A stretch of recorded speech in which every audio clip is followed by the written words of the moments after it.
This is SNI Radio. This is the weekly music podcast where normally we break down a record, we get into a certain band, and we just try to dissect certain albums. But this week, or today, this episode, we decided to do something a bit different because this last weekend was the final bow of Ozzy Osbourne, the Back to the Beginning, where it was a 8 or 10 hour event where all these bands performed. They played Black Sabbath and Ozzy covers, and then at the very end, Ozzy and Sabbath did their final sets for the final sets. So we're just going to kind of run through that, talk about what we thought about it. Some stuff was certainly better than others. Some people might be upset by some of the things we have to say coming up. But there was good. There was bad. There was a lot of good. I would say it was mostly good, but of course, mostly good. Of course, there's some. I say it was mostly like that was fine. That was fine. Yeah, there was nothing just truly terrible about any of the performances. It was all good to fucking amazing. That's really what it was. But we might have some negative things to say, but that's okay. That's what we're here for. So we're just going to kind of run through the day and then just talk about the different songs, like I said. So yeah, I mean, this started. I mean, this happened in Birmingham, England, on Saturday. Birmingham. On Saturday for us here in California and Arizona, it started at 7 a.m. and so it was early. I was up at 6:30. Bought everything. Bought my ticket. Logged in. Of course, they did. Buy a t-shirt? I did not buy a t-shirt. Did you buy a shirt? I wanted to, but they're $60. Yeah. Well, no, it was $60 with the ticket and the shirt. Oh. Yeah, it was $60 for both. Then I would have bought a shirt. But that's okay.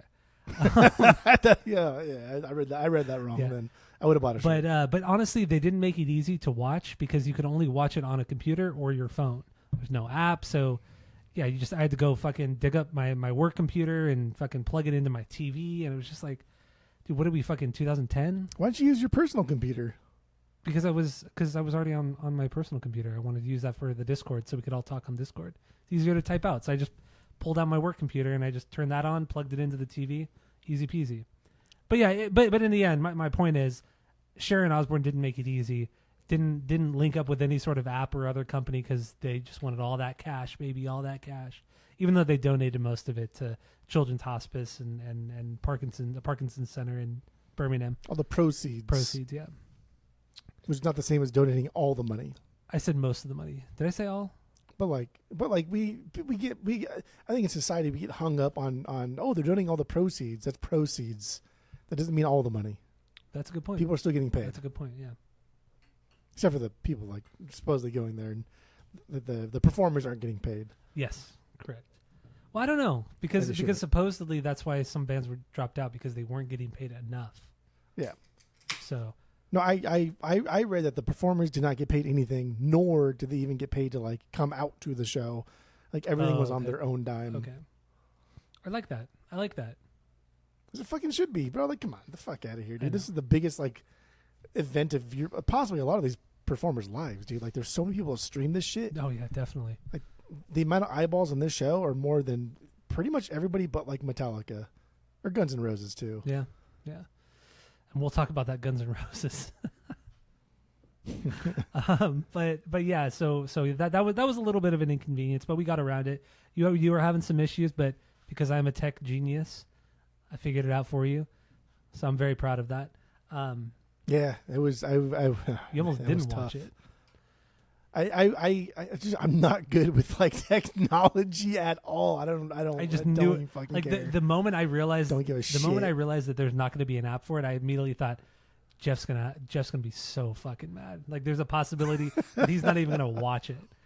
But no, we figured it out. But you started a bit late. I started at the beginning. You started like 3 bands in, which is fine. I mean, a lot of these. I didn't care to watch anything up until the first like All-Star thing. You even missed all of that.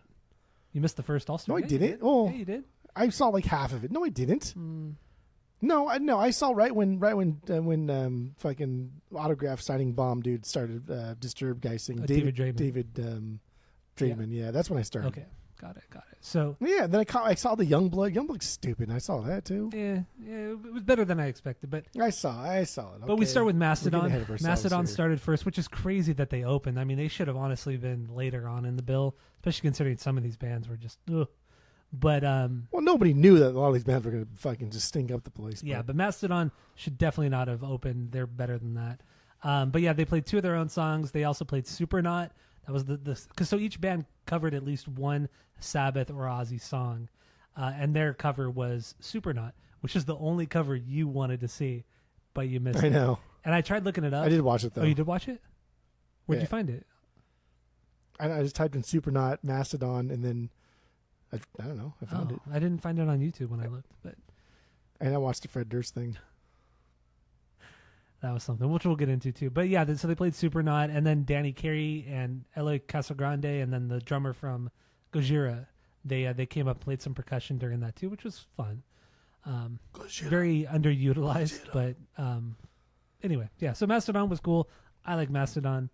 I don't care what people say; they're cool. So a lot of people like them. They're on the biggest bill on earth, so true. They have an audience. Also, Mastodon played so many Ozfests. That's the first time I saw Mastodon. It was like in 2003 or something like that at Ozfest. So I mean, I've seen them probably 3 or 4 times. So next up, Rival Sons. These guys are just more of like a blues rock, hard rock band. Yeah, I don't give a Didn't fuck about fit this band at all. They played 2 of their own songs. They also covered Electric Funeral by Sabbath. It was a fine cover, but even the singer kind of made light of the situation, saying like, "Hope you guys are okay with like a hard rock band playing because we're really not metal." Like, he kind of made fun of themselves and like how out of place they were, which honestly they were, and I thought they were very boring and just kind of plain old people hard rock. So there's that. Anthrax up next. You know, they played one of their songs, then they played Into the Void, the Sabbath song, which is super cool. They were also wearing like uniforms. It was like, what was it? Like matching shirts? Shirt. Yeah, not uniform, matching shirts. They each member had like, you know, the appropriate member on their back, and then it was like Sabbath Bloody Anthrax or something like that across the front. It was cool. It was fun. But yeah, it was fine. I'm not a big Anthrax fan, neither are you. So, but it was cool either way. But I think we both really like. We don't like follow it super closely, but we both really like Scott Ian as a person. Yeah, he seems like a really cool dude. And he's always just like, he's just down to jam with like anybody. He doesn't give a fuck. Yeah. Remember that super group years ago with Ted Nugent, Scott Ian, Tommy Lee, I think was drumming. I forgot who the guy from Biohazard was playing bass. What was that shit? It was so fucking weird. The weirdest, like, it was like a reality show. I remember that, but it just. I mean, that just sounds badass. Like Scott Ian and Ted Nugent together sounds amazing. Sounds so fun and exciting. Electric. But the songs weren't that great. They put out like 3 songs. They were just kind of whatever. But anyway, yeah, Anthrax played, and then Hailstorm. I don't get this band. I really don't. They played 2 of their own songs. The first song, Love Bites, was actually decent. It was good. But yeah, I don't know. I don't get Hailstorm at all. I think they're just so whatever, blah. I mean, it's a female-fronted like band, so which is not a bad thing. Like Arch Enemy fucking kills it, but Hailstorm is just. I just don't care. Kitty are better than Hailstorm, honestly. Dude, honestly, Kitty are better than Hailstorm. No, Kitty's not better than anybody. I saw you're selling that Kitty record at your record store. Don't you already have that? I do. Hold on one sec. Tammy, can you take the dogs out of here? I don't shake them. Leave Rupert in here, but leave Trash Dog out. Last time he did that, one barked and then the other one barked for like 20 minutes. Boy, it's chaos always. Not even a thank you, nothing. Nothing. But I will have nothing. But yeah, Hailstorm. I just thought this was kind of a mediocre performance. They did Perry Mason, the Ozzy cover, as their cover. I just don't care. I just don't care. It was fun. It was fine. There was nothing bad. Honestly, up until this point, there was nothing bad about any of these performances. I don't really care for some of these bands. Lamb of God. That's why I slept in. Lamb of God came up. You missed this one too. You missed Lamb of God. They played 2 of their own songs. I'm fine. Then they played Children of the Grave, and honestly, this is the closest thing to a stinker this whole day.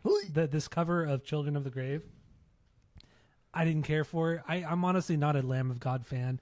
I've tried. I've seen them a couple times at Ozfest back in the day. I just don't care about this band. I think they're kind of plain old people, really heavy metal. Not for me at all, and I thought their cover was kind of lame. just don't care. Yeah, I don't care. I don't care.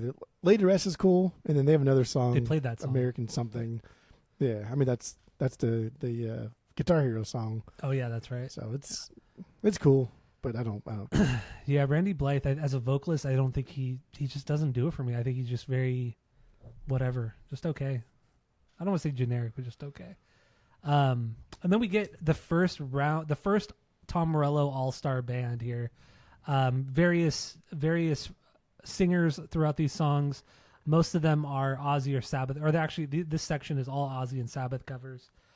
We have Lizzie Hale doing The Ultimate Sin. We have David Draymond from Disturbed doing Shot in the Dark and Sweet Leaf, an Ozzy and Sabbath cover. Whitfield Crane, I don't remember who he's from. Do you remember who he's from? Yeah, I don't either. But he does a Believer by Ozzy. And then Youngblood came out and closed it out with Changes, which honestly was the best version of Changes this whole day. Honestly, the Youngblood version wasn't bad. It was good. It was fine. I'm not a fan of Youngblood, obviously, but So Whitfield Crane from Ugly Kid Joe, and so I this is where I joined in because I'm not waking up early for fucking everything else that we've talked about.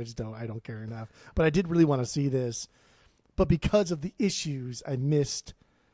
I started it already in the middle of the David Draymond thing. After he was already booed incessantly by the crowd. This is the same fucking guy that literally signed bombs. Like explosive devices that were dropped on people. He signed them, with an autographed what the fuck are you doing? Some demented. I don't even know why he was even shit. here. Some demented shit. I don't even know why the fuck this guy was even here. That was a huge miss. Yeah. On Sharon when that whole list got through her desk and she missed that one insanely. The Youngblood was fine, dude. The Youngblood's dumb. It's stupid. I get why people like him, but I don't. It's silly. It's dumb. He's just like a MGK for the UK kids, but it's fine. MGK for the UK kids. That's a sentence, dude. You said that you if you said that to us 15 years ago, we would go, "What the fuck are you even saying?" The MGK for the UK kids. It sounds so stupid. Youngblood. Because he's just Youngblood's stupid. I don't want to get into it, but it was fine. This, I woke up for this, and I'm this is about the time I wake up anyway, so it wasn't a big deal. But had I woken up early for this, I'd have been for this? This was your fucking this was not. This was stupid. Yeah, it was certainly the weaker of the two, definitely. And then Jack Black doing the Mr. Crowley, which I think Mr. Crowley's a dumb fucking song. It's I don't like it's it goofy. Yeah, I don't like it either. It's goofy and it's silly. I think most of Ozzy's solo stuff is just goofy and fucking silly. True. In a way that a lot of the 80s or Sabbath shit is goofy and silly. But Jack Black doing Mr. Crowley was actually kind of worked. I didn't. He dove into the hate it. That's why. Yeah. But then he had kids. I was like, bro, if you're gonna have fucking kids on stage, you should have just got the School of Rock kids, you idiot. I mean, they're all adults now, but yeah, that would have been cool. But he's talked about doing it for so long, for years and decades, and all these. Two of the kids married each other. The fucking drummer from the School of Rock married one of the vocalists and shit, and Jack Black was at the wedding and stuff. Why would you not just have the fucking kids? Yeah, but the reason why is because two of the kids, or one of the kids was Tom Morello's son. The other kid was Scott Ian's kid. Scott Ian's son. So that's honestly why. But it was funny because these kids need a boost, right? Jamie Morello and Tommy Ian need a fucking boost. Because nepotism, always is the best thing. But yeah, no, it was fun. It was cool. It was a little goofy and cheesy, but it was fun. Also, so the first two songs, Jakey Lee, the guitar player for Ozzy, great guitar player. He came out, did those two songs, and he's had medical issues, which I didn't know about. But friend of the pod, Skip, brought it up that he has I think it was some gnarly arthritis in his hands and shit. And there were a couple moments where you could tell he slipped up, and even he Jakey Lee even made a face fuck, I fucked that one up. There were moments where he did fuck it up, and then that really, it sucks, man. You got this, you really want to try and be there, but your body just doesn't. You're old, dude. It does suck, and I do feel bad. It's sad. And then we'll get into it in the Ozzy era where it's oh, I'm so sad that Ozzy can't stand it. Dude is fucking old. Yeah, he's old, and the fucking shit he's done his whole life. My God. Be thankful you're fucking alive, my guy. Holy shit. All four of the guys from Sabbath, which we'll get into. But yeah, remarkable that any of them are still alive. But so that was cool. He came out, did that. Nuno Betancourt honestly was the highlight when it comes to like all the massive players that came in.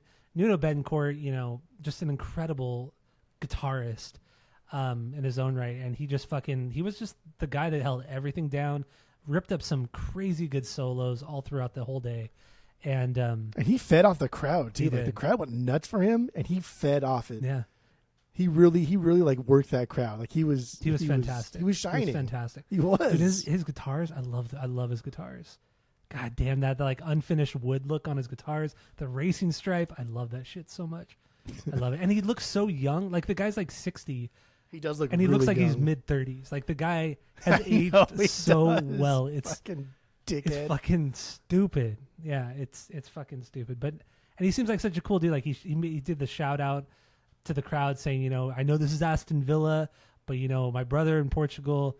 Not real brother, but my brother in Portugal died. I know he plays for Liverpool, but you know, please, you know, keep him in your prayers. It was really cool. It was really nice, and like he addressed the whole fact that they were in Aston Villa, you know, not to upset, you know, idiot soccer fans, football fans, I should say. Well, he also never said the word Liverpool. Like he That's never true, said he that he didn't. plays for Liverpool. Yeah.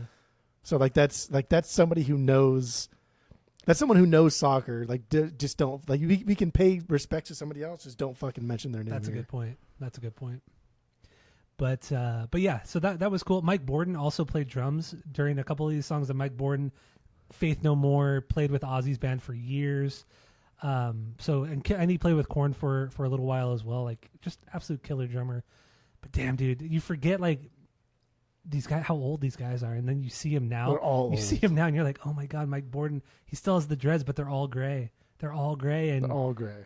Ah, man, just it's crazy seeing all these guys that you've always seen growing up, and they were just so lively and young. They were old when we grew up, but they were still young. But now they just look, man. This is gonna get into like the later on, like why we're all gonna cry over fucking Ozzy and shit. He's old when we found out about him. So yeah. Now he's ancient. So there you go. So then we get into Alice in Chains. I'm not a fan of even Alice in Chains when Lane Staley was alive. It's just not my thing. I think Jerry Cantrell's a killer guitar player, but it's just the band just never appealed to me. Didn't care. Yeah, I didn't care. And then there was audio issues, like the audio completely cut out during one of the songs. Yeah. I think it was during the Sabbath song. They played Fairies Wear Boots. Fairies Wear Boots. And I think that's when it cut out. This was like that was when I was like, fuck, man. And like, to be fair, we're talking like millions of people all over the world are watching this, and I'm surprised only this amount of like problems happened. Yeah. But I did like later on when they replayed all the shit that like the audio got cut out. Yeah, from. that was cool. That was really cool. But then like what's his name, William Duvall, all the shit that he was saying too, and it was just like inside these walls, like we're all just like whatever goes on outside. They say, dude, just shut the fuck up, man. If you're gonna say something cheesy and generic and just like textbook, like shut the fuck up. Yeah. God, that's annoying. It was lame. But yeah, just not a fan of Alice in Chains. But I mean, honestly, in the end, it was a good performance. They played their own songs well, even though he's not even the original singer. But still, you know, it was cool. It was fine. Gojira comes up next. You know, I have a lot of respect for this band. I think they're a killer fucking band. But I haven't quite gotten there with this band. Like, I really want to get into them, but I just haven't found nothing has hooked me yet. They played 3 of their own songs, and then they played Under the Sun from Sabbath. And honestly, man, this was the tightest performance outside of Tool. This was the tightest performance of the whole day, hands down. I mean, these guys slayed. This was so good. They killed it. Yeah, they really did. And I think I don't know a lot about Gojira, except for like that was the old Asian man said in Godzilla 2001 with Matthew Broderick. Is that really where they got the Remember name? in the beginning? Is that really where they got the name? I don't know. I think Gojira actually does mean Godzilla. like Godzilla or monster or something like that in Japanese. But remember in Godzilla, that movie, in the very beginning? I don't remember that. No.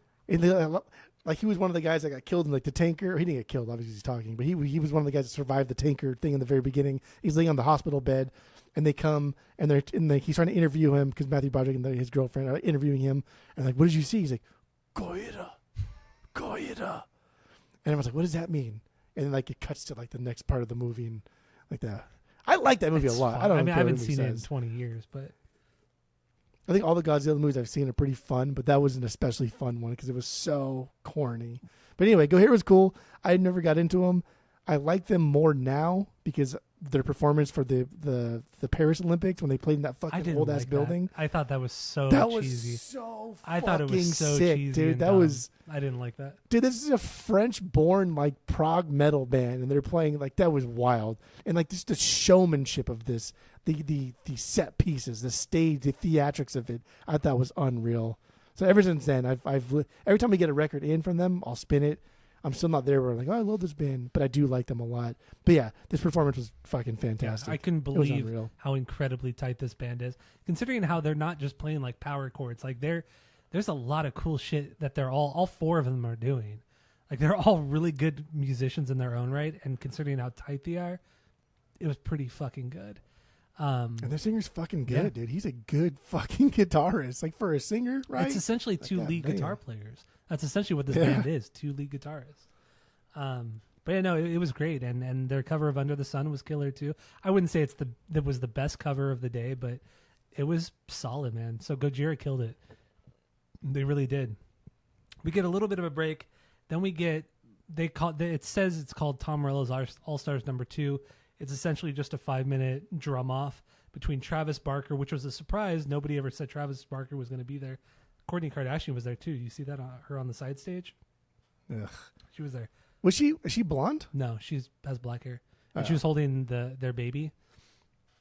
There was somebody during the Guns N' Roses that was blonde. I was like, damn, like no one at this performance is that young. But okay. Probably if it was Guns N' Roses, probably like Duff McKagan's wife or some shit like that. Yeah. It was. Because he's like the only guy in Guns N' Roses that has aged like really surprisingly well. Even though he hit it the hardest, and he hit everything the hardest out of the whole band. But anyway, so this is the drum off. It was Travis Barker from Blink-182. It was Danny Carey from Tool and Chad Smith from Red Hot Chili Peppers. It was fun. It was a fun 5 minutes of them just kind of showing off, being knuckleheads. And I mean, Travis, of course, he's flashy, throwing his arms around like fucking Animal from the Muppets. And then they would go to Danny Carey, and he's just like, just barely even moving. Like barely moving his body, but all over his giant drum kit, and it was just that just going from Travis to Danny Carey, it was just seemed so stupid. Like it just made Travis look kind of silly, even though we all know he's an incredible drummer. But it just made it. I love this drum off. I love the drum off because, like you just said, like it was silly. It wasn't a real drum off, or it's not like put on by like Guitar Center where they're actually like working for something and there's a prize. It's just them not necessarily showing off. But just like, fuck, I'm really excited to be here. Check this out. And like Travis played punk. Like he played punk beats and he incorporated so much of just like his punk and hip hop into what he was doing. Yeah. Chad Smith, like he always does this. He does this a lot. Like he stands up when he hits like the fucking, and Lars tries to do it too, but he's fucking terrible at it. But like Chad Smith stands up a lot while he's playing the drums. And when he's hitting the high toms and he sits back down and gets back in there. But they all fucking smiled. And even Danny Carey was smiling the whole time. Smiles. Like he's always smiling. But he didn't laugh. Like smiling is one thing, but not like smiling. You're having fun to where you're looking at someone. Oh, hold on there, dude. Looking at someone like Travis, where you're like, dude, all you're playing is just like what you want to play, right? The punk stuff. And Danny Carey's like, oh, that's cool. Here's what like I like to play.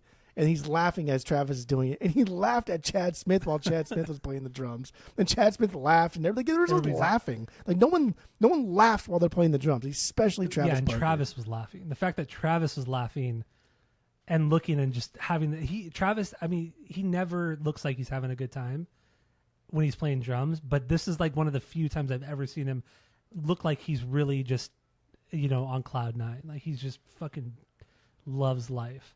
Which I mean, it makes sense. This is like one of the most. He's playing with Danny Carey. Danny Carey is like objectively like the greatest drummer of all time. Like I mean, you can't even deny that. Regardless of what you think of Tool, Danny Carey is probably objectively one of the greatest, if not the greatest drummer of all time. He's one of the greatest for sure. I don't know if he's the greatest, but he's one of the greatest for sure. I would really objectively, I would throw him as probably the greatest of all time. Nah, he's not the greatest, but he's one of the greatest for sure. He's top 5. He's top 5. Okay. Come on. Let's not get too crazy. Okay. But yeah, Travis, this may have been the most fun I've ever seen Travis have, like playing the drums. Yeah, it was cool, man. And if at the very least in the past 20 years. It was cool. It was really, really cool. And I just love that he didn't like try so fucking hard. Like, yeah, the Flash was there because that's who he is and that's who he's always been. But like I liked that he still like incorporated like little punk beats in there because that's what he likes to do. That's what he likes to play. This wasn't a platform for him to show off and show people what he's good at. This is a platform for him to just have a fucking good time. Yeah, totally. And then you look at their kits. You know, like Travis has like the simplest kit in the world, and then you get Danny Carey's kit, which is just insanely over the top. Yeah, not like Neil Peart or Terry Bozzio, but still fucking crazy kit. And even Chad Smith, like his kit was even bigger. That was bigger than Travis's. Travis was like playing on a toy kit compared to the other two guys. But it is funny like how fast, because you can see Chad get tired like quick. He got tired quick as fuck, and then at the very end he's just like, I'm done. He got up and walked away. He's like, I'm done. I can't do this anymore. He's done. The dude's like 6'3", and he's like just an enormous guy. And he's Chad Smith must be like mid-60s now. It's like he must just be exhausted. Yeah. But yeah, no, it was really cool. And then also, Tom Morello was the musical director for this entire day, and his song choices were great. Honestly, the songs he chose to play, or they chose to play, were great. And during this drum off, it was "Symptoms of the Universe" from Sabbath. And Morello was playing guitar, and so was Nuno. I think was playing guitar. Yeah, Nuno I forgot was the other guitar. There was a third guitar player, and then Rudy Sarzo, who played bass on a lot of these performances, was Ozzy's bass player for a while. He played bass, and it was cool. I mean, it was a perfect song for a drum off because you have the dun dun dun dun dun dun dun dun dun dun dun dun dun dun dun, and then you just let that note ring out, and then in the real song, Bill Ward just does all these fucking drum solos and all this crazy drum shit, and then it drops down into the riff, and that's what they did. It was like they played the song, but then they added their own flair and craziness during the drum breaks. It was honestly the perfect song for this moment. I thought it was fantastic. Oh, it was so good. That was good. Great. That was good. So then we get into the final part of the All-Star Jam. This is the longest portion. It was almost 45 minutes.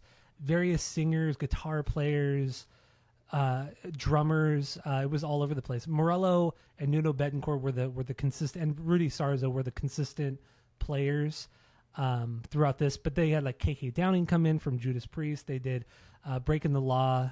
Billy Corgan sang two of the songs. Breaking the Law. Yeah, Billy Corgan sang Breaking the Law, and he sang Snowblind from Sabbath. Dude, this never, like, Billy Corgan was so fucking awkward. It was up so there. weird, yeah. And honestly, like, he has no idea what it's like to like just be around a bunch of like great musicians and not just look awkward. Yeah, even in Pumpkins, like he's kind of an awkward dude. Like, also he didn't have his guitar. His guitar helps when he's like doing like bunny ears behind. He's doing bunny ears behind somebody, and like they're rocking out, and they hit him with the guitar head at one point. I didn't see that. He's like, "Oh shit, I gotta move." Yeah, he's just fucking weird, dude. Like, what are you doing, man? Chill. So yeah, Corgan sang the first two songs. Like I said, Breaking the Law from Judas Priest, and then Snowblind from Sabbath.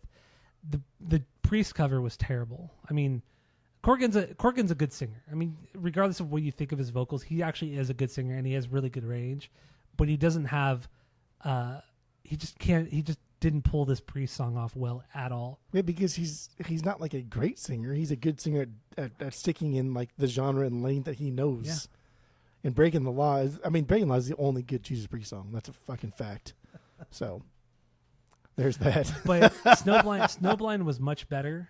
It was a much better cover. But it was cool. I mean, just they had I forgot who even played the drums on these songs. But I mean, it was between the three. It was between Travis, Danny Carey, and Chad Smith. So it was just. I think it was mostly Danny that played most of the drum things here because Chad got too fucking tired. Maybe you're right.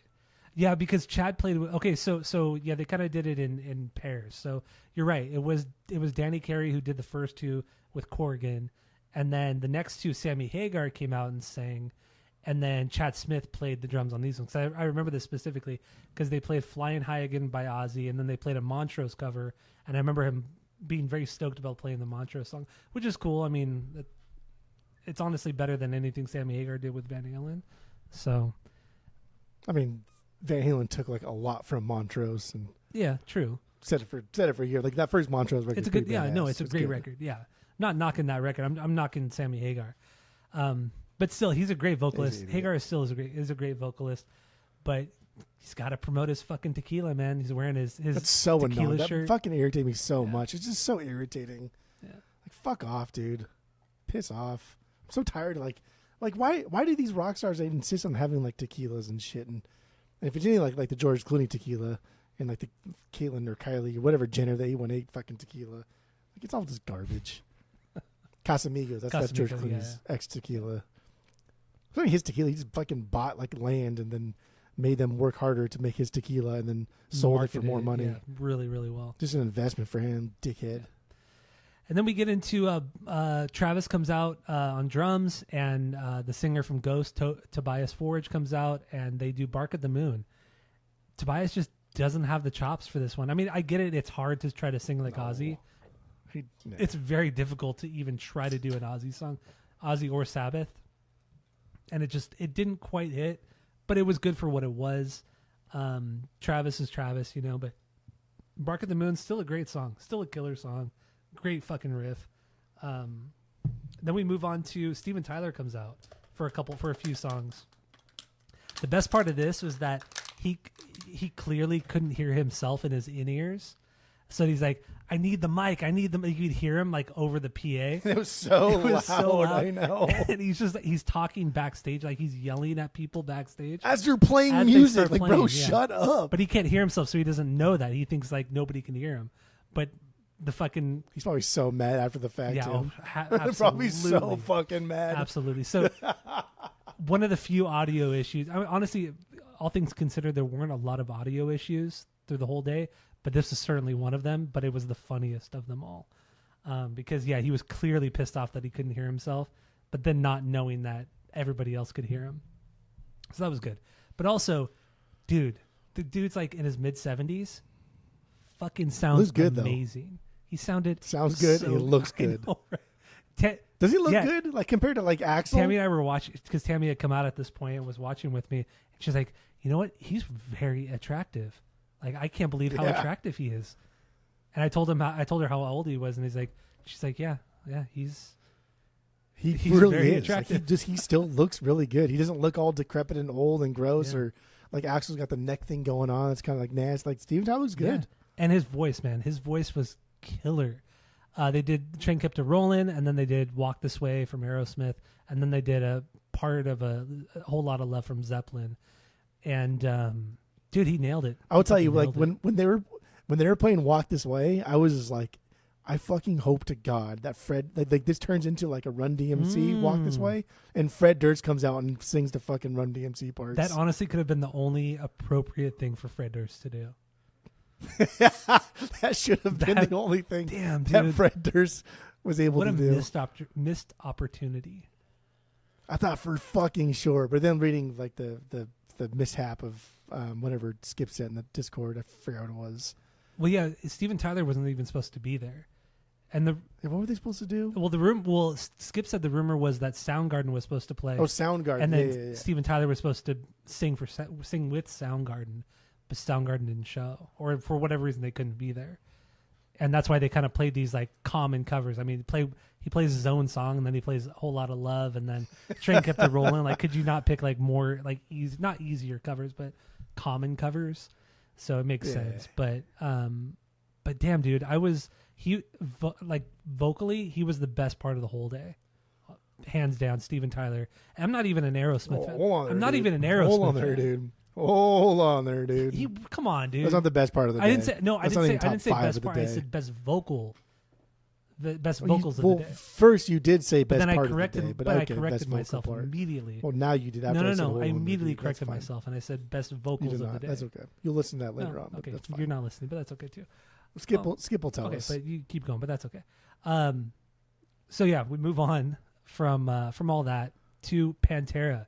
Jason Momoa kind of half-assed hosted this whole thing. He only came out like every 3 bands. I forgot he was hosting until now. Because he only came out like once every 3 bands. Like he was never really came out and did anything. I think he was just drunk all day. It's all stupid until then. But this was fucking cool, dude. Like when he came out, he said, "I'm gonna go in the pit for this." You're like, "Okay, dude, whatever." For Pantera. Dude went in the fucking pit. Then, granted, the UK pits, like now we know for sure, the UK pits are not real they're mosh not pits. American pits. Those are like people are walking and stuff, like walk, not like Pantera walked, normal walking.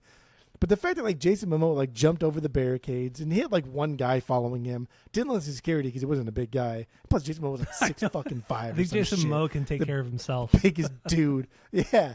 But he went into the middle of the fucking pit, and you can see people like jumping on him and stuff, and he's doing his thing to like get the fuck off, man. I'm here for Pantera, and like that was cool. Like I have mad respect for Jason Momoa. Do you see him like chugging this. his beer and then jumping down into it?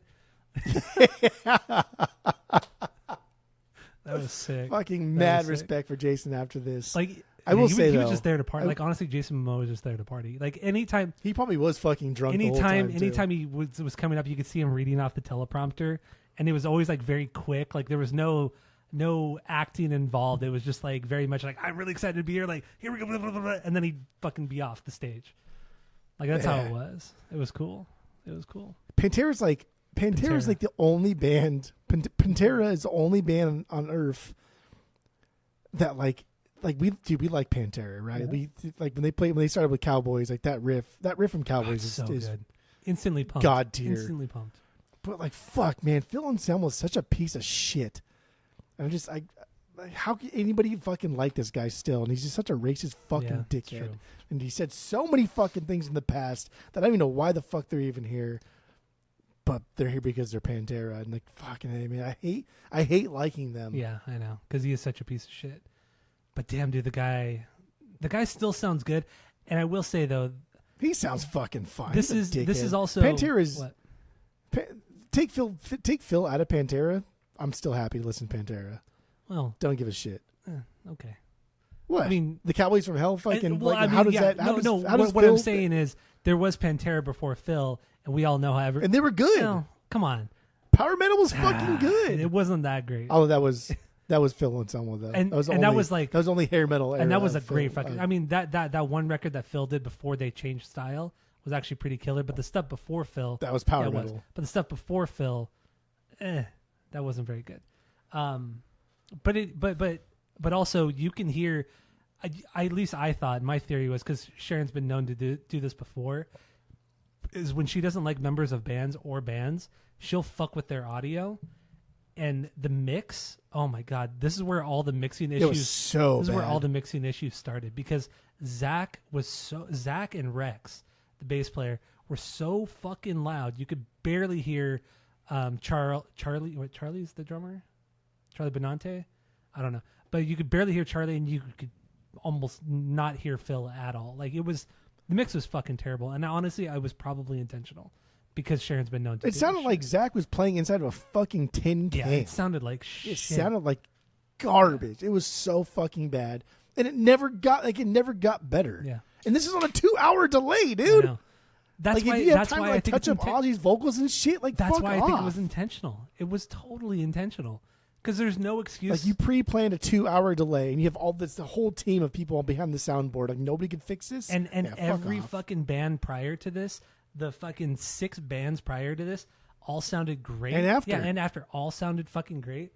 But then Pantera sounds terrible. Come on. Can you really be mad? Like, dude, Phil Anselmo was a racist. Oh, totally. Piece of Yeah, shit. no, Like, he's a fucking dick. And yeah, I don't know, like why metal fans give him a fucking pass. Yeah, no, he's a total piece of shit. But whatever. But this set was cool. It was. Like, it was a cool fucking Cowboys set. From I Hell. enjoyed it so much. Cowboys from Hell to Walk. Obviously, I mean, those are their 2 iconic songs. But then they played Planet Caravan as the Sabbath cover, as well as Electric Funeral. So this is the first time we see 2 songs played, or songs played more than once. But yeah, I mean, Planet Caravan, I get it. They've played this song a shit ton of times. Pantera has, live, but it's just like this. Damn, dude, the song they should have done something different. They could have done anything different, but they chose Planet Caravan. Like, Planet Caravan should have been something that Tool did. Tool should have done Planet Caravan. That would have been perfect. Yeah. That would have been perfect for that band. Especially with Zachy up there. Like we just, okay, I get it. Like, Pantera tries so hard to, like, keep the memory of Dimebag alive. Mm-hmm. It's like, dude, it's been so fucking long since, like, he died. Like, you don't have to keep doing this just because you've already been doing it when he was alive. And, like, keeping Dimebags like memory alive. The biggest time when Phil came out as a fucking racist, we did the Sieg Heil and yelled wild. white power, was at Dime Bash. And it's like, dude, I just like Pantera should just be done. Like Phil just joined or make a new group that's not them. Just you can play the Pantera songs, but I feel like you're tarnishing Dimebag's legacy with your racism. I agree. It was so stupid to even bring back Pantera last year or 2 years ago whenever they brought him back. It's terrible. It's just so dumb. But it brings in the money for not only them but for other bands. Look at Metallica. They brought Pantera the last European or last US tour. Pantera was on tour with them. It's because they're going to bring in fans. They're going to bring in money. It's all about the fucking dollar, man. But it's true. What are you going to do? So there's that. They're whatever covers. I didn't care too much. I was more excited to just hear the two Pantera songs. Were you super fucking excited when you heard that opening riff? I was so pumped. There was only it's so hard. There was only one other moment. There was only one other moment that I was super fucking pumped for, but we'll get into it. But yeah, Cowboys from Hell, man. When that riff opened, it's just it. So good.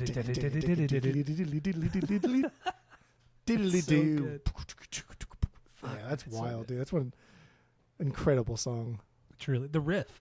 It's not even really. The song is great, but it's the riff, man. It's just one of the most iconic riffs ever.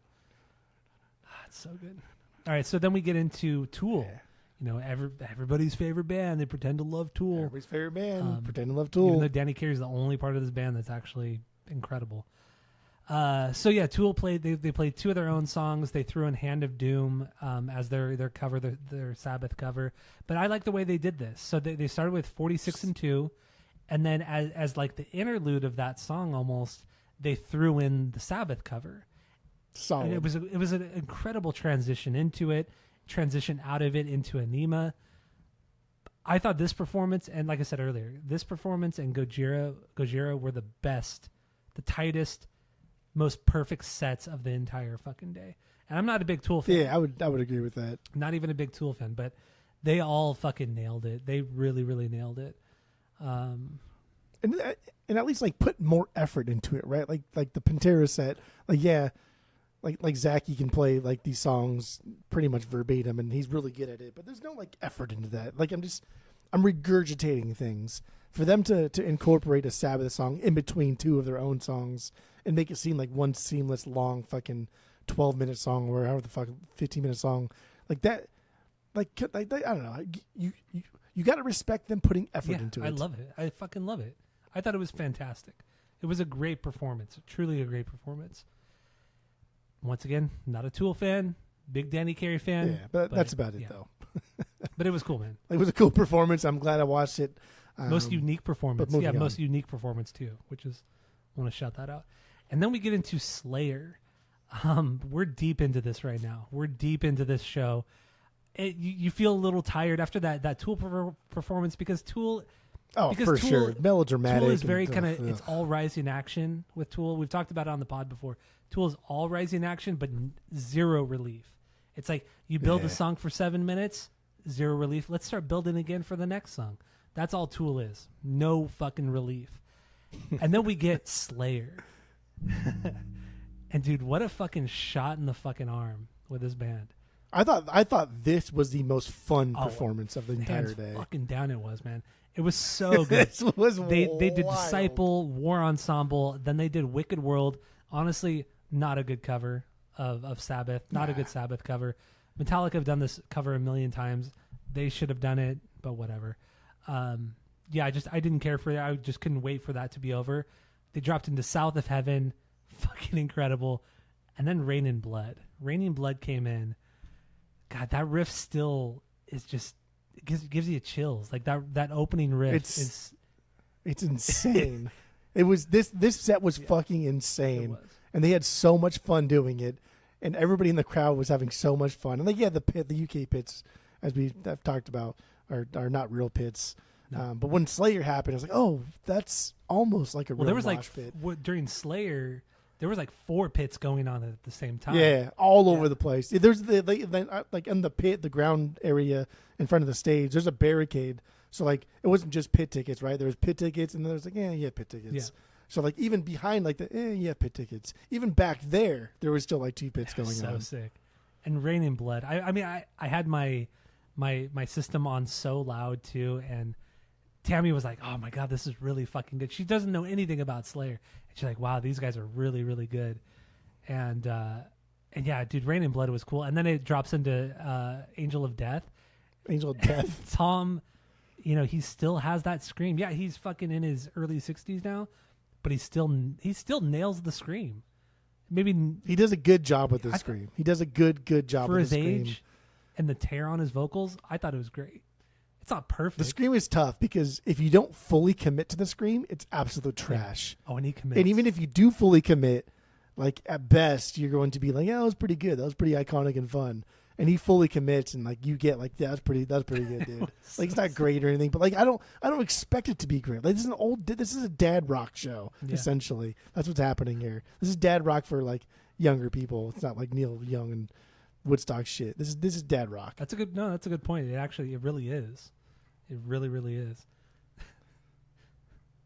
It was fucking good. This is a good performance. It was the Slayer set was so cool, and I don't know. It was really incredible.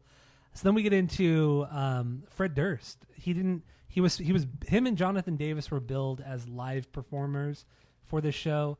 Jonathan Davis didn't end up singing, but he did like a video little like "Thank you Ozzy, thank you Sabbath," blah blah blah. But he didn't actually perform like he was billed, which whatever. That sucks, but it happens. Fred Durst was also billed as a performer.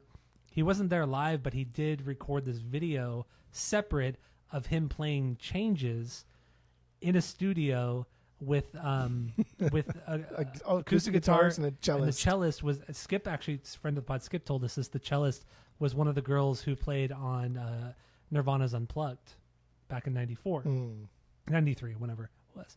So there was that, and he played changes. And obviously, Fred Durst is not a great singer. It was charming. It was fun knowing it's Fred Durst, and we all love Fred Durst. He loves the long con, and everybody loves Fred Durst. Everybody in music, like the music industry, loves Fred Durst, but people outside the music industry fucking hate him for some reason. But I love it. This is the worst thing I think he's ever done. No, Behind Blue Eyes. Behind Blue Eyes is for sure the worst thing he's ever done. No, because he's still kind of in like I'm goofy Fred Durst. I'll take a swing at something and see if it works, and like it obviously didn't work. But this is full on like no, this is not tongue in cheek. This is not like goofy. Like there's a subtle thing here where I want you to hate me. This is him actually trying to do something, and the whisper singing thing, I can't get around. Yeah. And he's sitting down. Right, and so he's not even like belting anything out because Fred Durst does have a little bit of range, and he does have a lot of dynamic to him. Like he knows how to do a lot of different things and do a lot of like highs and lows. But this was bad, dude. This was just like, this is Fred Durst realizing that he can't sing for shit. Yeah. Oh, totally. Yeah. And it was kind of sad. This was to me. This is the worst thing. I wouldn't say it's sad, but it's like it's to be expected. I think a lot of these performances were fucking sad, including this one. I agree with you. A lot of these performances were sad, or some of them were fucking sad. But Fred Durst, to be expected. So not sad to be actually expected. until now. So okay, so like I don't think any performance. I think all the All-Star stuff was almost damn sad because it's just like, dude, these guys have no fucking idea. Like when you have such big personalities, they don't know how to like be a normal person anymore. Yeah. When you've been like idolized for decades, right? Not just years, but decades. You don't know how to just be a dude. Like Chad Smith knows how to be a dude, and you see he's all over Instagram watching like buskers, like drum to Red Hot Chili Pepper songs, and he sits there and watches the whole thing. Flea the same way, like walking through like fucking Hollywood Boulevard and shit. Like these guys know how to be dudes, but a lot of these other dudes, they don't. Like Sammy Hagar, he doesn't know how to be a fucking normal person. So a lot of this stuff is just it's just tone deaf, and I think up until now, I don't think anything's been sad. I think Fred Durst, that performance was sad. I think a lot of the All-Star stuff was sad, but no performance was sad. Okay. But we'll get into Guns N' Roses, Metallica, and then Ozzy and Sabbath, and those are all sad. All right. So, gonna piss a lot of people off, but anyway, it doesn't matter. I don't give a fuck. They're sad. All right. So now we move on to Guns N' Roses. Most of the original lineup, and they played 3 Sabbath songs. 3 Sabbath songs, 3 Guns N' Roses songs. Started with "It's All Right." Didn't care. They did the 3 Sabbath songs. They did "Never Say Die," "Junior's Eyes," and "Sabbath Bloody Sabbath." "Never Say Die" I thought sounded really, really great. It was good, and that's because he sings like Ozzy sings in "Never Say Die." Yeah, and honestly, the Sabbath song is a top 5 Sabbath song. "Never Say Die." That's stupid. Top 5. That's not a top 5 Sabbath. You even said it a couple days ago. You said it was a top 5. Get the fuck out of here. No, I said not. No, I said not 3, but I typoed and said not. I said 5 after. You said that. not. Okay, well anyway, it's a top 5. It's a top 5. Top 5. "Never Say Die." Never Say Die is a top 5 Sabbath song. There we go. "Junior's Eyes," a weird one. Another song off of that record, the "Never Say Die" record. Yeah, why the fuck? A lot of these bands were doing songs off of "Never Say Die." Because they're too pussy. They're too easy. It was very strange. And then "Sabbath Bloody Sabbath," friend of the pod Skip, he actually predicted that one. He said for sure they're going to play "Sabbath Bloody Sabbath," and sure shit they did. It wasn't bad. And then they rounded out with "Welcome to the Jungle" and "Paradise City." They fucked up with the whistle. Everybody loves I love the whistle in "Paradise City." Played it at the wrong time, but that's okay. But that last part, like the part that we all love of "Paradise City," is that last wild solo, and he nailed it. Slash nailed it, and it was cool. The fun arpeggios, just fucking winking it up. So dumb. Just do your thing, bro. Just have fun, enjoy. So that part was cool, but Axl, it just Axl, man. He did better than I expected, though. But still not good. He did way better than I expected. He was running up and down. He was like tripping over shit. He was hitting fucking stands. He was throwing stuff. But he's always like tripped over stuff because he moves around so much. And he did. He moved around the entire stage. He was very, very energetic. And when he tripped, he was in the middle of saying something to the crowd between songs, and that's when he tripped over the wire or whatever it was. And he started like laughing. I'm like, this is the first time I've even said like, yeah, as I trip over this fucking thing. I've never seen or heard him laugh at anything in his whole life. But no, overall it was a cool performance.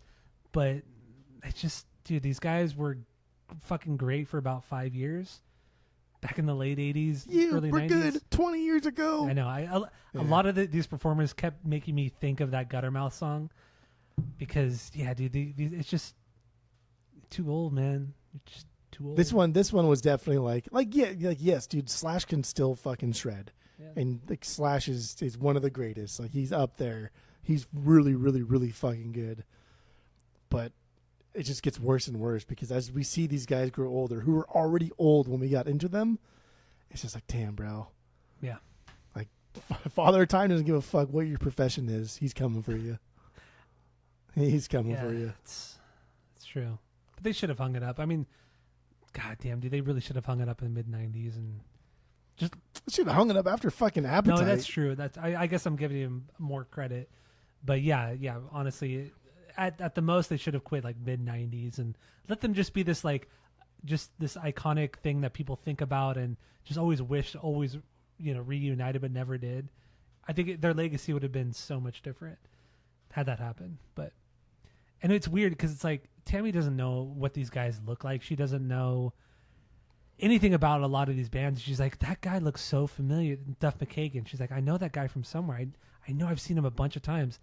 And I guess he just looks the fucking same. But also his wife is on like one of those reality shows. I know, I married a rock star, or I don't know, she has to be the one. There was a Real Housewives. A girl that was like blonde hair, big boobs, like way younger than anybody that was in the band. And I was like, who the fuck? It might have been her. That's somebody's daughter. Yeah. Maybe that was his. Maybe that was his wife. It might have been, yeah, because she only knew Duff McKagan through that reality show. She didn't know what he looked like.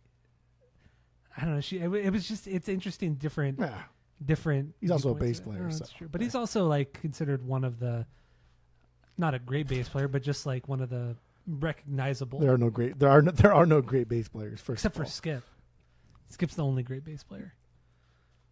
I'm a better bass player than Skip.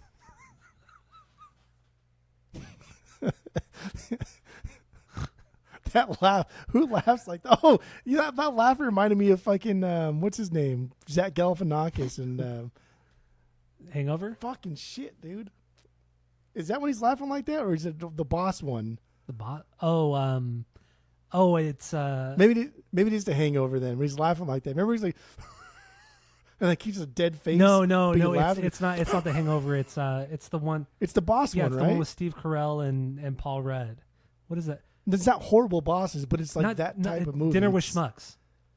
Dinner with Schmucks. He's Steve Carell's he's boss. the guy with the cape. Yeah, but he's like the boss or something like that. Yeah, and then he works for the IRS. That's right. Yeah, he works. Yes. Yes. That's what that laugh reminded me of. Was in the Dinner for Schmucks. That's a great movie. Fucking funny. Nobody talks about that movie enough. That movie's fucking phenomenal. So funny.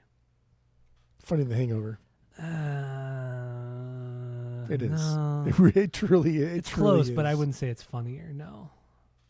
Hangover's all pomp and circumstance. But Dinner for Schmucks is something special. That's a fucking funny movie. Something special. All right, so we move on to Metallica. They I mean, I get it. They're touring Europe. They're doing big festivals. They're doing their own big shows. They were just using their tour kits. 72 seasons, the yellows and the blacks. This was just a stop for them. This wasn't like a performance. It was a stop. And it's not like they don't have the money to fucking get some new shit or borrow some shit. You know what I mean? It's like, come on, guys. You're better than this. So that was a little annoying. The potential for greatness was there. Like the fact that like they have so much, like they're the biggest band on earth. Metallica is the biggest band on earth. And the fact that they had like a pre-recording of the intro to Battery instead of just like a fucking orchestra come out and play Battery, you know what I mean? Like, dude, you could like slay that song. Instead, we watched them all just sit up there with the guitars, like, oh wait. Okay, now come in. That's dumb, with Lars on the big China symbol that he puts in his right fucking spot. Dumb. I thought Battery was terrible. I was like, that is fucking. But that's what they always do. I mean, that's not uncommon. Every show they do, it's all that opener is pre-recorded. But this isn't an always show. This is the show. Sabbath show, yeah. This is like all those other shows that you just said, like they always do that. Those are shows that no one will ever talk about in 40 years from now. But also, this show they will. But remember, at the beginning of this conversation, we were talking about this is all on their own dime. They're not getting paid for this, so why would they pay extra? Why would they put more money? Because they're actors. Musicians are actors. I mean, They like to have. They do, but also big. they love. I want to be the best. Metallica love money. Lars loves money. We all know that. No, they love fame over money. Musicians love fame over money. They'll Lars take fame over money any day of the different. week. He is not. Look at the whole Napster fame shit. over money. That was 100%. Nah, bro. Nah, fame over money. These are actors. They're all in the same realm. Fame over money any day of the week. Well, I mean, okay, so anyway, we all know Metallica as a live band since the 80s, late 80s, has been questionable. Especially with Lars. Lars has just progressively gotten worse. And when you think, God, dude, how is he so bad? There's no way he can get worse. The next tour, it's like, dude, you're even worse than you were last year. It's just, man. He's terrible. He just keeps trash. Getting worse and worse and worse. Not only that, and he kept standing up. Why the fuck does he keep standing up? It's annoying. It pisses me off. Stop fucking standing up if you can't even play your drum set. Dickhead. And then also Kirk Hammett, love the guy, but the dude can never play his own solos. Like he fucks up every single solo he's ever written. Like even come on, dude, you played Master. Kirk Hammett has played Master of Puppets literally over 1,000 times. Probably 1,000 times. And he still cannot nail that solo. Not that it's like, it's not overly complicated, but it's not the easiest. I can't play it because I'm not a professional guitar player, but you think it's the best solo it's of all time. It's one of my favorite. I don't think it's one of the best. It's just one of my favorite solos. I think you've said in the past that you think it's the greatest solo of all time. Because I'm being an idiot. But I know. Maybe it was the solo for one. No, I love one, you're thinking of when I said Enter Sandman because I do love the solo in Enter Sandman too. Yeah, no, you didn't just say it was one of the best. You said it was the best. That's wrong. You've said that in the past, verbatim. But anyway, it's like, dude, you played this over 1,000 times and you still can't nail this solo. Like you're a good guitar. Like he is a good guitar player, but for whatever reason, he cannot play his own solos. He just can't do it. But yeah, anyway, it was fun. It's Metallica. Just, you know what you're getting with Metallica. Just say this for what it is. Like if the expectations are here and then you put this, like this shit sucked, right? The expectations for Pantera were like down here, right? Because Phil's a fucking racist fuck and like there's really not a whole lot of like original members there, and so like the expectations were over here, and they put on here. No, that is true. No, Rex wasn't. I don't think Rex was original. I mean, again, though, what are we talking about here? I mean, he played. Does he really give a fuck? Technically, he played on the first record, but he technically wasn't I don't think he was the first bass player. I could be wrong. But again, like we just mentioned earlier, like it's a bass player. Who cares? Like, who gives a fucking shit? It's like the expectations were so high for Metallica. And I love the subtle cyberbullying we're doing right now. But it's not because he knows. Like every bass player knows, and I talk with Phil about it all the time. And like he's like, yeah, you're right. Friend of the pod, Phil, not Phil Anselmo. Friend of the pod, Phil. So yeah, the expectations were so high, and like the potential for just to be like Metallica could have put on like the performance of a fucking lifetime. In this little 30-minute set that they could have put on a performance that would have like honestly could have been like the greatest of all time.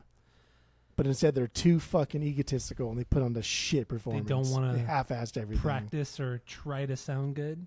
Outside of James and Rob are the only two in the band that actually seem like they try and are really, truly, truly talented. Well, Rob has to try. Yeah, he's the one who has to hold it together. Again, what does he play? He plays the bass. Yeah. We'll just replace him. We'll hold another audition. But like this could have been the fucking performance of a lifetime, but the egos got over. It's not about the money. It's about them having their egos.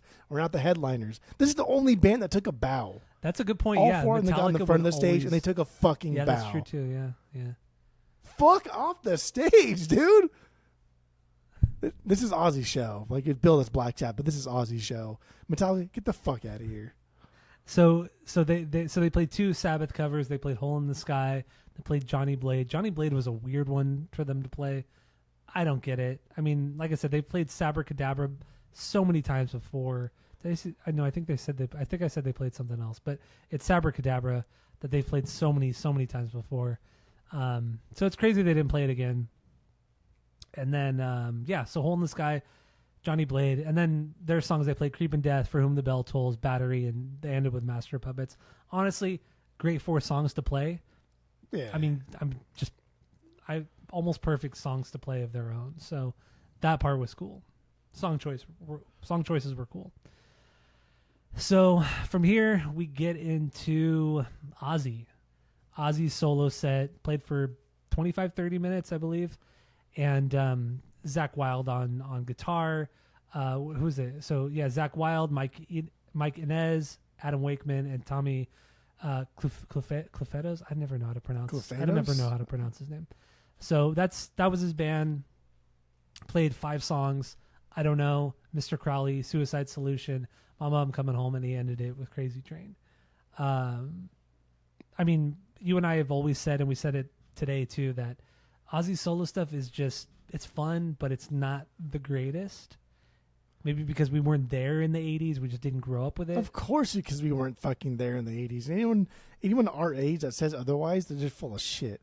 Like, that's transferred nostalgia is what that is. And we'll get into that with Black Sabbath. I disagree with also. Black That's Sabbath. Transferred nostalgia. I disagree with Black Sabbath. Hold on there, dude. We're not even. Hold on there, dude. We're not on the Black Sabbath yet. We're only on Ozzy right now. So that's transferred nostalgia. And I run into it all the time at my record shop when people come in and like they scoop up the Tony Martin era Sabbath records, but like we still have fucking early pressings of Paranoid or Sabbath on the wall. I'm like, I didn't really grow up with that, so I don't really like that much. Like, okay, I get it.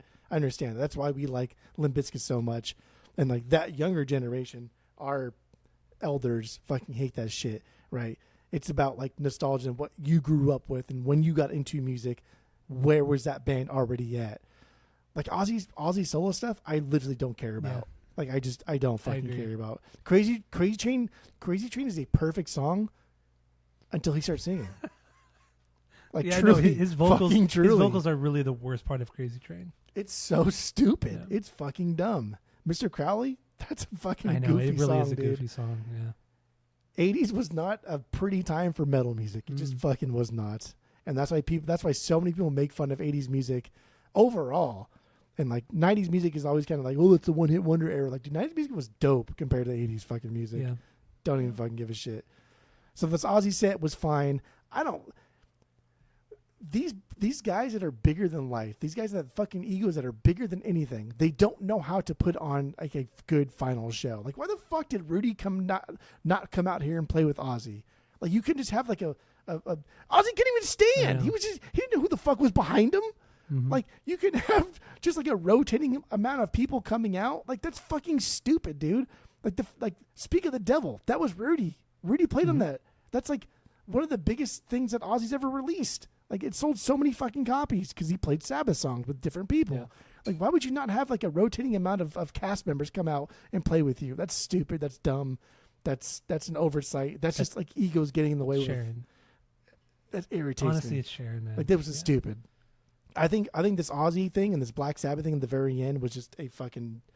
I think it was dumb. I agree with you in a lot of ways there. I think they could have done more with like original members. They could have had Mike Borden come out for a song and do a song. They could have had Rob Trujillo come out for a song, like switch it up. Have Jakey Lee come out for a song and do. I mean, these guys are already there.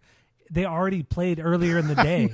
They literally They're already mic'd up. They're already tuned up, dude. They're already ready to fucking go. Zach Wilde can sit out a song. He can sit out 2 songs. Let Jakey Lee play a song. You know what I mean? Why would you not? There were moments like that where it's just like there's so many missed opportunities. And yeah, maybe some old band members didn't want to be there, but I guarantee you a lot of it was Sharon and bad blood between her, burned bridges. We've seen it time and time again over the last 45 years with Sharon, with someone like the biggest fucking rock stars. And I get it. Some of these rock stars have big egos too, but it's just like, dude, this is Ozzy's this is Ozzy's last show, man. I think Ozzy... And I'm so fucking irritated all over again because I'm watching this and I'm yelling at my TV and like Renee's awake now and the kids are awake and I already missed a Fred Durst performance. So you're mad. Fucking cook lunch. Yeah, I was already mad. I was like, you fucking idiot. I missed the only performance I wanted to watch. And so I'm like, why the fuck? Like, at the very least... I wanted to watch was Fred Durst. Those idiotic things you ever say. At the very least, I was like, why can't these guys just come out and like sing with Ozzy, right? The dude can't fucking walk. Like, he knows he can't walk. And like, you can see him trying to stand up and like, yeah, that's sad and shit like that. But like, he can't fucking, it's not going to happen, bro. Don't try to do it. I know you want to do it, but it's not a good idea. Like, you could actually die. Like, why not have these guys come on and like stand next to him and sing? Yeah. Or like come on the stage. Like, why couldn't fucking Rudy or Jakey Lee come on the stage and just be like, yeah, fuck yeah, like Ozzy, like this thing, right? And just like throw pics in the crowd or throw stickers or like, and just fucking walk off stage. Like with NoFX's last show, everybody fucking came out. Remember everybody came out with their guitars in their hands. I'm not even getting into the NoFX thing yet because I'll get into that during the Sabbath. But it's kind of the same thing. It's like, at least with Ozzy, like I'm not going to say Sabbath. I think with Ozzy, I think more people should have come out. It should have been more of a. This show is an Ozzy show. It is an Ozzy show. I get it, show. I get it. But the theme of the show is back to the beginning. You have to end with Sabbath, without a doubt. You have to end with Sabbath. But for the Ozzy set, it should have been like not rotating members, but just have a lot of people come out. It should have been a party. Yeah, 100% should have been a party. Should have been a party. But, it didn't happen. It was fun. It was emotional. He was visibly like crying, like emotional and crying and shit like that. Calm down. But not bless you. But it was a solid performance, even though I don't care for several of these songs. I don't like Mama I'm Coming Home. I've never liked that song. I get it. People I don't love it and they cry and they get emotional over it. I don't care. People that are under 45 that like pretend to like cry and like it's fuck off, dude. It's transfer nostalgia and you're being a butt. You're being pretentious. And Mr. Crowley, it's a goofy song. It's goofy. It's fun. It's fine. Or not fun, but it's fine. But I mean, Ozzy's solo stuff in like Dio with Sabbath are no different to me. They're both goofy and theatrical and stupid. But honestly, Ozzy's solo stuff is better than the Dio era of. No, I'll take Heaven and Hell. That's crazy. I'll take Heaven and Hell over any solo Ozzy record. That's crazy. That's stupid. Any. But Suicide Solution was cool. Obviously, Crazy Train was cool. It would have been cool if he did Bark at the Moon, but obviously Tobias Forge and Travis, they did that during the Superstar set. But yeah, because I'd rather hear fucking Tobias and Travis Barker do it than Ozzy. Yeah, I know. But that's another thing too. It's like, dude, you could have had all these fucking guitar players come back. So it was really a missed opportunity. And I know right now we're like, to me, that's so fucking stupid. Like, why do we have this all-star band playing an Ozzy fucking show and Ozzy's not there? Like, I would have rather cut this fucking Ozzy set down to like 0 songs and just Ozzy comes out because they fucking raised him up. It's not like he walked out there. Like, they raised him up. Like, how come these all-star performances couldn't just been like scattered throughout the concert, right? Like, why not Crazy Train with fucking Chad Smith, Nuno Travis Barker? Yeah, exactly. Why can't Ozzy just sing that song and they'll lower him back down? Like, it's just fucking stupid. This is stupid. This is a dumb fucking show that like made no fucking sense. There was no party atmosphere to the show whatsoever. Maybe that's just like a UK thing where they don't know how to actually have fucking fun. I think, over there. but I don't think it was. There was no fun. But it wasn't set up as like a party thing. It was set up as like No Effects is different because it was. Bro, this is a retirement party. That's what this was. But these guys aren't gonna go out and party like with No Effects. Like, of course, everybody on stage is gonna go get fucked up and it's gonna be wild after the show. That's not. These guys are in their mid to late 70s. Yeah, fucking they're going Ronnie to Wood, die Ronnie Wood, after Ronnie this Wood show. Came out from Rolling Stones. Ronnie Wood came out. The dude's 78. He killed it, but it's just like, dude, these guys are fucking. They're so close to death, as terrible as it sounds. So why would you not have like the final hurrah be like a true party? But okay, but I do cookie cutter I like do this. I This do is agree. stupid. This Ozzy set should have had more people coming out and playing, or have like 4 This guitar Ozzy players. shit shouldn't have existed. It shouldn't have existed. Every like what I'm saying is like every time we had the All-Star set, the Tom Morello All-Star thing, that should have just included Ozzy. I agree. Ozzy should have always been the singer, and it should have been a rotating cast member, like rotating ensemble. Yes. Like the Ozzy Osbourne set is fucking stupid. That's stupid. Agreed. I agree with you on that. So let's move on to the Sabbath, the final set, the original 4: Bill Ward, Geezer Butler, Tony Iommi, and Ozzy Osbourne. Now, this formation of the band hasn't played in 20 years. I did see them. I will say this again because I want to show off. I did see the original lineup of Black Sabbath in August of 2005. I looked it up. August 16th of 2005 was when I saw the original Black Sabbath. The very end of the tour out in San Bernardino. They were still old. they were still old. But yeah, no, this is the first time the OG lineup has played a show in 20 years. The last time, and honestly, I didn't think it was that great. I think Bill Ward. No, of course Bill not. Ward. Okay, so I haven't seen very many people talk bad. I haven't seen anybody talk bad about this Sabbath performance. But honestly, it wasn't Bill good. Ward didn't. He was struggling, man. He was struggling bad because he can't play, man. He cannot play. In that long fucking interview thing that I sent everybody that clearly nobody fucking read, he said that he tapes his fucking feet with ice packs just to numb them because he has so much pain in his feet. Yeah. And he's like, fucking, like, I can't get over the pain and I really want to play, therefore I'm going to do this. And also in that same fucking interview, Ozzy was saying like, yeah, I've been doing exercises. Like I get up and walk for 2 minutes a day. Jesus. I get up and walk around the house for 2 minutes a day. Like, yeah, this was stupid. This was shit. And it's like, you set them up to sound like shit. And that's fucked up. Yeah. Like, you should have had more people out here. They should have played one song, just the 4 of them to end the night. Fucking curtains drop, right? Have them play Paranoid. Have them just play one fucking song. Just give me one good song. They honestly should have ended with the title track with Sabbath, Sabbath. That would have been insane. That would have been insane. Like, I agree with you. Curtains drop. I agree done. With you. They should have done more of like an ensemble. Like I think it should have been just the original 4 guys, but clearly we saw that Bill could not hold it together, and Tony and Geezer, they were constantly looking at Bill and were like, they were having, because Bill was speeding up, slowing down, slowing. It was so up and down, and Tony and Geezer were just trying to keep up. But just it was honestly, War Pigs was not good at all. That was what they opened with. War Pigs was not good because there's also War Pigs sounds like when I go to like Dave's house. That's and jam. exactly like, what I that's thought too. Fucking sounded like whenever that's what it fucking sounds like. It sounds like when we're really really drunk and we're trying to play these songs.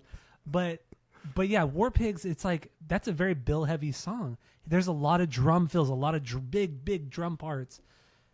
He couldn't fucking do it. War Pig, but then they played NIB, And honestly, NIB was the best song of the 4. That was good. NIB was fucking amazing. They dropped into Iron Man, ended with Paranoid. And I mean, Iron Man, whatever. I mean, Bill was still all over the place. Paranoid was honestly just... I've never heard that song played that slow before. It was almost like a stoner jam. It was so slow. Which could be cool, but knowing the fact that Bill couldn't keep pace, couldn't keep time... Dude, it was... This was sad, dude. It was kind of sad, yeah. This is one of those things where it's like, wow, I can't believe you fucked these guys that much. Like, if I always make fun of Sharon or whatever, and this was like Sharon's final call. It's like, dude, you made them look like shit. Like, you fucked them. Like, this is the last thing they will probably ever do, and you fucked them. This looks like garbage. I think the only people that shine, or the only person that shined, was Geezer. I think Geezer was the only guy who... He came out of nowhere, dude. Like, he's fucking slaying on the bass. I mean, he's always slayed on the bass, but it's just, I feel like he was the only one that was able to keep it together. Like 95 years, how the fuck old is he? 85 years old? Mid-70s, let's just say. Dude, killed it. No, Geezer was the only one that, despite all of the tempo changes and the fucked up transitions and fills and stuff like that, Geezer was the only one that kept it together. Tony was fucking up a lot too. He was missing parts, like transitions into different verses and choruses. Tony wasn't doing that well either. Tony was kind of fucking it up too. The solo for Iron Man too, which is pretty fucking easy solo. Yeah. Like contextually, he fucked that one up too in various places. And I mean, I hate talking shit on him because we all love Black Sabbath, but it was not a good performance, you know. And it's just crazy. It's just crazy because like that final NoFX show. Now we're getting to the end part of this segment, so we can now compare it to the NoFX show because that's the only other band that's called the Quits in the recent years. Like comparing to the NoFX show, that's a punk band, and they put on a punk like final retirement party, and that made sense, and it fit the band, it fit the bill. There was so much going on throughout that course of the weekend. This was a one-off, and all everybody did was like, "Oh, thank you, Sabbath. Like you inspired me." Okay. Dumb. I don't fucking care. Yeah. Whatever. Right? Like I don't give a shit. There was no final bow where like every fucking person came on stage, right? That's true. There was nothing like it would have been cool to see fucking like Travis Barker next to Tony Iommi, next to fucking Nuno, right? Like that would have been fucking cool to see all of this whole like generation of metalheads. It was just like that'd be wild. But like no. We didn't see any of that shit. This was business as usual. It was very business driven. It felt like, because I mean, obviously there were the pictures that, of course, they had Ross Halfin come in, famous photographer, did a lot of rock stuff from the late 70s up till now. He came in, did all the major photos for the show, and of course he did all the big group photos, the various group photos before the show, which is cool. I mean that's fine, that's totally fine. But I agree with you. There was no big bow at the end. There was really nothing at the end. And Skip made... There was only one bow the whole show, and that was Metallica. But that's fucking pathetic. But Skip did make a good point. They had passed curfew. And when you pass curfew, it could be a big issue and blah, blah, blah.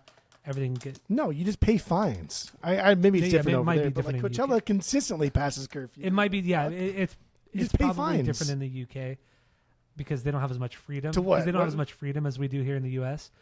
Bro, this is soccer stadium. People get the shit kicked out of them constantly. Like, no, dude, pass curfew. That means fucking nothing to me. But yeah, no, I think it was a little underwhelming in every sense. And when you definitely compare it to the NoFX show, and I get it, Sabbath and Ozzy are way bigger than NoFX, but the effect that each of those artists have had on fans are equal. Honestly, they're equal. No, they are equal. No, they are. I mean, fans of Ozzy and fans of Ozzy and Sabbath are very, very passionate, just like fans of NoFX are very, very passionate. So the ending of both bands is a big thing. NoFX is obviously different. It's a big thing for sure. Huge. Yeesh. This almost feels like a final thoughts wrap up thing. So I'm going to go into why. Go into the final thoughts because we've been going for a while. When I knew this was going for a while too. Like when I saw people crying, like, "Oh, I can't believe Sabbath is over." I'm like, dude, by the time you was born, Sabbath was already done. Like, you know what I mean? They're already fucking over. So fuck off. By the time we got into Sabbath, even if we got into them at like 10 years old, already done, already gone, already done. Yeah. Sabbath does not exist anymore. So like to say like I have nostalgia for Sabbath, like no, you don't. You have like transfer nostalgia. Like your parents listened to them, or you got into them later on, or they influence you picking up a guitar, or whatever the fuck it is. But you didn't grow with Sabbath. You weren't influenced by them, like changing tones from record 3 to record 7, from whatever decade to the next decade. Like no, and like that's why I think that even though like Sabbath and NoFX as like a concept are equally as devastating, and obviously Sabbath is more devastating. No, like Sabbath to us doesn't mean anything compared to what NoFX meant to us, not as a band, but as a concept. When we go to these shows and like, fuck, man, I want to start a band because I'm watching like NoFX get better and better and play with these other bands that I really, really like. We didn't join it. We didn't start a band. We didn't like jam out because we wanted to sound like Sabbath. Like we wanted to sound like NoFX, who wanted to sound like something else, who wanted to sound like Sabbath. Like 3 parts removed from that. And so like the whole thing where I think it was fucking Billy Gibbons that said like Jimi Hendrix may not be your favorite guitarist, but he's your favorite guitarist, right? Okay, yeah. And that's Sabbath. Like no, our favorite bands aren't fucking Black Sabbath. Our favorite bands are the bands whose favorite band is Black Sabbath. So we're already 1 part removed from that. And just even being 1 part removed means that this doesn't mean as much, because it's like, even though it's source material, it just doesn't mean as much. Right? You're also taking an extremely technical approach to the entire no, because thing. It's fucking stupid. It's not, I see like kids in their fucking 20s and 30s crying, and like you and Skip like, oh my God, it was so fucking sad. Yeah, it's sad to watch an 85-year-old dude sing songs that he shouldn't even be fucking alive. Yeah, like that's wild, dude. You're being I get what you're saying there, but also you're looking at it at the whole emotional aspect of music or art in general. You know, in just a very technical. You don't have nostalgia for Black Sabbath. You just don't. I do have nostalgia with Black Sabbath. Yes, I do. Yes, I do. No, you don't. Yes, I do. I do have nostalgia with Black Sabbath. You think you do, but you don't. You were like fucking 15, 16 years old when you heard Black Sabbath that existed 50 years prior. But you can still have nostalgia for something. Nah. You don't just... Oh, dude, get the fuck out of here. Nah. Get out of here. Get out of here. I was so sad when I went to George Washington's grave because I have so much nostalgia for the $1 bill. Like, nah, dude, fuck off. That's a terrible... That is a truly terrible comparison. Why? They're both old. So you're only basing this off of age. You're not basing this off of the fact that it's music. And music transcends, age, and it transcends time and all that kind of stuff. I'm not saying that you can't be emotional for this, because it was an emotional time. Yeah. And no matter what, like watching an old person like essentially live out their dream for the last time is fucking rad. That part I think is all rad, old people deserve. I think you're taking a very kind of cynical approach. I think to this. all on there, dude. I think like all old people deserve that one final like hurrah. Like even to last. He's not 85. He's like 75, right? Like so like even to last like 70 years on this earth is a fucking feat, dude. Like dude's just seen more things. Honestly, we'll probably die before that. Like our average age for like a male is like 80 years old. So like if we live as long as Ozzy has, we'll be fucking lucky. So like the guy's seen more than we'll ever see. Like that's a fucking fact. He's seen more countries than we'll ever see. He's interacted with more people than we'll ever interact with. But that's nothing to do with us. Has nothing to do with us. So all we have is just his music that we got into decades after it actually came out. And even when we like, again, if we got into Sabbath early on, we're already into like the shitty era of the Ozzy solo stuff, right? We're not even like the good era of the Ozzy solo 90s, stuff. Yeah. You're in the shitty era of Ozzy solo stuff. So even if you discovered Ozzy on your own, it's like, oh, this is like my music. Like you still wouldn't like Black Sabbath. And that's why a lot of guys that come into my shop that love like the 80s Ozzy stuff don't like early Black Sabbath. Because no matter what, if you find a band by yourself, and I tell you this all the time, and I tell Sloan this all the time, if you discover a band on your own, don't lump me in with Sloan. You're the same fucking way. Because if you find a band on your own, you love them, and they're your band, and you can grow with them, and you can hear them progress, you can hear them change. But if someone like recommends something to you, it's like, nah, it's not really my thing. No matter what, you're always gonna love something more. I understand what you mean. I do understand what you mean, but I think you're being a little too pessimistic and shit like that. I think I'm being too pessimistic because no one ever, like, the metal community is such a weird community. No one ever holds anybody accountable. And that's why Phil Anselmo has been such a fucking douchebag racist for decades. Because nobody holds anybody accountable in the metal community. Like, can you imagine if fucking, like, I don't even know, dude. If Justin Bieber had said some of the racist shit that Phil had said, right? Canceled. Fucking forever canceled. Yeah. If, like, Taylor Swift had come out and said something like that. But, like, why? Like, the metal community doesn't give a fuck. Like, it's inherently kind of like shitty and fucked up, and obviously like predominantly like white males. It's also very gatekeepy. Like metal and punk are the most gatekeepy fucking genres ever. Yeah, but at least like punk doesn't make any money from it. Like, metal makes money from this. Like punk doesn't make any money from this. So again, I think this was a great performance. I think it was a fucking rad show. It was cool. I think Sharon, or whoever was in charge of the overall bill, whoever's desk this landed on last before like the okay was given, they did Ozzy dirty. They did the show dirty. They did Black Sabbath dirty. But it was still really fun. Yeah. And it was cute. I did have a great day. And I think no matter what, like I think like old people deserve that last hurrah because like, man, like, you're old, dude. You know what I mean?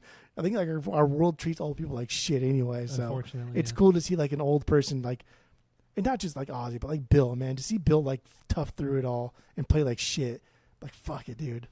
It's yours. Own it. Let him have it. Fuck off. And that's why I think like the last song should have been the four. They should just practice one song. It should have been a rotating cast, and like just like ending with Black Sabbath would have been fucking. It honestly would have been perfect. Like ending Black Sabbath, done. Fucking fireworks, cake. Mm-hmm. Oh hell yeah! And we haven't even got into the stuff that happened after they stopped performing and how the cameras cut to the fireworks and not, you know, what actually was happening where people were coming out on stage, which I don't know. I mean, I know Geezer came out with like the cake and all that kind of stuff, but it's too late. Yeah, I don't know. It's just, I don't know. It just seemed to, I don't want to say disingenuous, the end of it. It did. But say it. That's fine. I don't know. Either way, we're going to be the only ones saying negative things about this show. Everyone's going to fucking suck this show's dick fucking to Kingdom Come, and that's going to be it. And like, no one will say anything negative. But this show was riddled with problems, was riddled with fucking inaccuracies. It was riddled with just stupidity. And I think Black Sabbath's last show was kind of shit. Okay. I would tend to agree with you on many of the things you said. All of the things Not I all. said. I rate the last show 2 out of 3. Okay, that's fair. I do want to watch it. I was gonna rate it. I was gonna rate it too. So when we rate things out of 3, 3 is a perfect performance. 2 is good. You're gonna go back to. You're gonna watch it again. 1 is just bad, but at least give it a shot. And 0 is the worst thing you've ever seen. So I would give it a 2 out of 3 as well. I did watch it again. I did watch the Sabbath and Ozzy performance again, along with like the All-Star Jams. I did watch those again as well. But yeah, with that, I'll give it a 2. I'll keep going back. I think it was just really cool to see the 4 of them on stage again. And I don't know. I don't think it was perfect by any means, but it was cool. It was really, really cool. And you know what the All-Star Jam reminds me of? It reminds me of in The Office when Daryl, Andy, and Kevin have their band, and then Richard California joins, and then he brings in like professionals. What do you say? You did say Richard California. That's funny. Richard California sounds kind of cool too. But remember when Dick California brings in the professionals and they kick out everybody else? That's what the All-Star thing felt like. Yeah, it's just so phoned in and fucking cheesy, dude. I can see that. All right, well, thank you all for listening. Go to Spotify, Apple Podcasts, give us 5 stars. That was fun, breaking this whole day down and all that. So hope you guys enjoyed it too. Anybody who got this far probably hates us, but who cares? If they got this far, they for sure hate us. So, because it was all good until now. Yes. Until the reason we were here. I know. So, thank you all for listening, and that's it. That's all. Keep alert.